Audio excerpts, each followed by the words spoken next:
Okay, so just a quick overview of our group research project, the Disease Profile Project.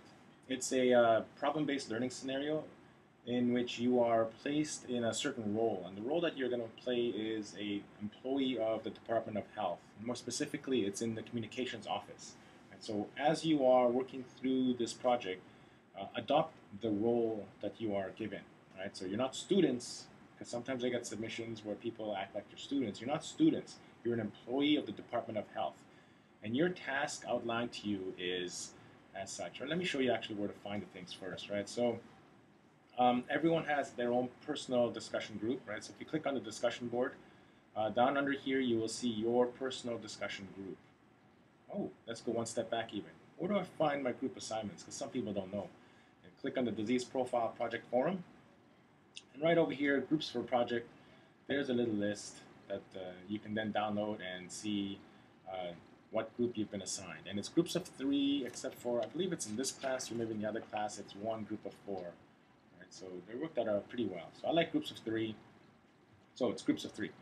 Um, I've given you your own private discussion forum, so I can see them all, but you will only see the one group that you're part of, right? And for some of you with tiny little monitors, and you log in and you see something that looks like that, all you got to do is scroll down to the bottom, and then you will see your your discussion board. It's private to your group, and of course I can moderate it, and use that as a way to initiate communication. And after that, whatever you want, you can use Facebook messaging or text messaging or meeting in person, whatever you really feel like you want to do in order to meet. Okay, so the details for your project can be seen in your discussion board. So there's part one, and then a very quick overview of what it is I'm looking for, and then the intro memo and the details. So the intro memo gives you the overview for the full project. And the full project is broken up into three parts. We're surrounding something around this thing called Microbial Disease Awareness Month. And the whole plan is basically to communicate and educate a disease, a microbial disease of your choosing, to the Leeward Oahu public. Right? So we're talking your neighbors, your parents, your aunties and uncles, people like that. Right? Not scientists, not nurses and doctors, but the general public. And basically, you need to communicate things that they would need to know. What would the general person need to know about a disease? What would they like to know about the disease? Right? When they hear about a certain disease, what are certain things that they, oh, this is an interesting disease, but I have a concern about something. How can I tell the difference between this and that, or stuff like that? And that's the type of stuff that I'm looking for as you're moving through this disease. Um, First step, and there's three parts, is a press release. Second step is a presentation. Third step is a poster. Right? So these things kind of build on each other.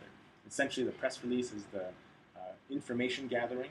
The PowerPoint is now adding figures and illustrations to your information. And then the poster starts to streamline things now, keeping just the important pieces of data, keeping the nice figures, and putting it down into one snapshot. Again, everything is designed to speak to your target audience, right? Your aunties and uncles, people like that. It's not a whole lot of research, right? So I don't want pages and pages. What I want is get right down to the good stuff, right? And again, what would uh, the general public want to and or need to know about a disease, right? And then they don't need to know the nitty-gritty details about stuff. And the basic way you should look at this is if you are starting to write things that you don't really even know what you're talking about, that means you've gone too far, right? Keep it down to the basics. Think of a nurse. When a nurse speaks to you, what do they say? When a doctor speaks to you, what do they say? And that's the kind of wording that I want you guys to speak with. Let's see, what else did I want to say? So this intro memo, have a quick read over. It's the overview. One thing I do want to say is this presentation is not a real presentation. Some people really freaked out and they say, oh, I'm on a different island. I can't come and then do this presentation. It's not fair. It's not. It's a fake presentation. Right? We're playing a role, remember? But prepare this presentation like it's going to be a real presentation. The second thing that I've given to you is details for the first part, and that's the press release. Right? So this is what a press release looks like, a memo from the DOH. And write the press release. The press release is basically informational stage, right? Talk about the disease or our disease awareness month. You can even name it. talk about what it is that you're going to do, the whole overview of the project, that kind of stuff, and then about the disease itself. And it shouldn't be too many pages. We're going to use Google Drive, and at the bottom over here, there's the Department of Health website, examples of what press releases look like, right? So go and check out the links. Read some Department of Health press releases. There's some interesting stuff in there, by the way. And then a little video on how to use Google Drive. So actually, I've just updated this so that I believe the videos are about Google Docs, but I think I've updated it now to be more for our UH system. And finally, and this one I just recently added, is the rubric. And so the rubric is what I'm looking for. Right? So these are the criteria. These are how to get the 5 to 6 points that you want, or basically the 25 points that we are all looking for. Right? So I forgot to include that in the initial submission, so I'll show you where you can find that. If you go to the disease profile project, rubric for part 1, boom, right?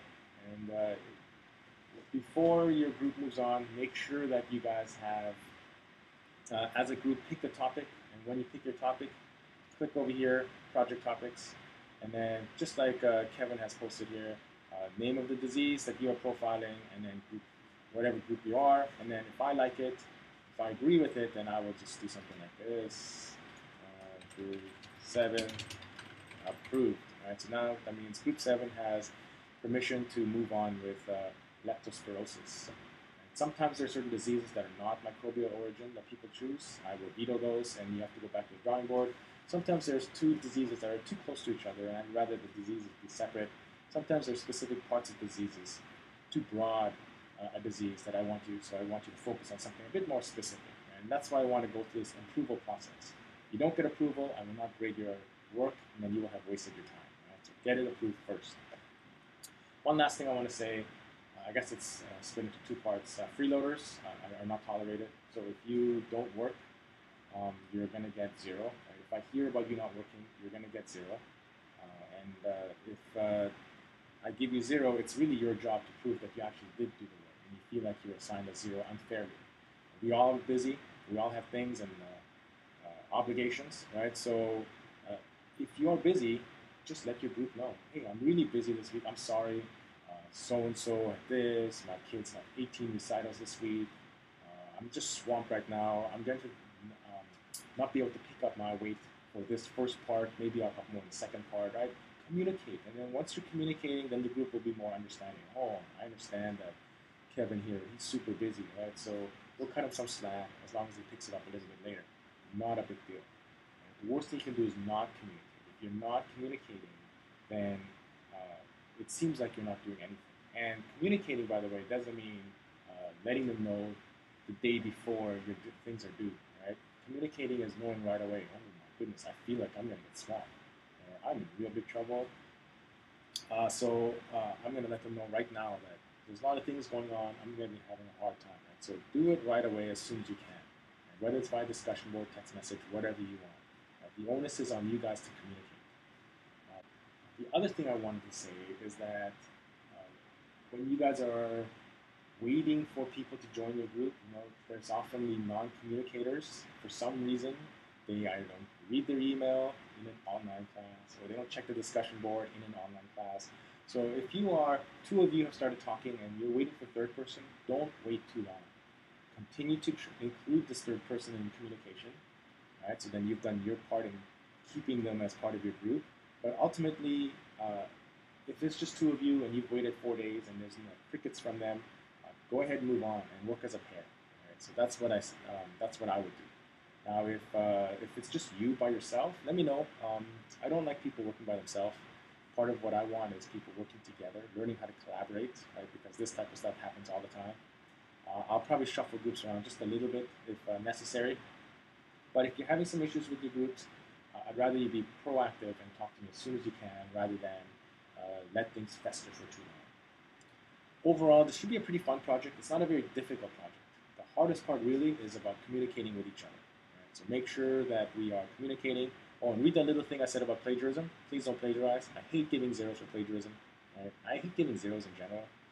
I'm not that kind of guy, right? So make sure that you don't plagiarize, so then I don't have to bring them Have a good time on this project. Any questions? By now, hopefully, we know where to put them, right? Have a great day.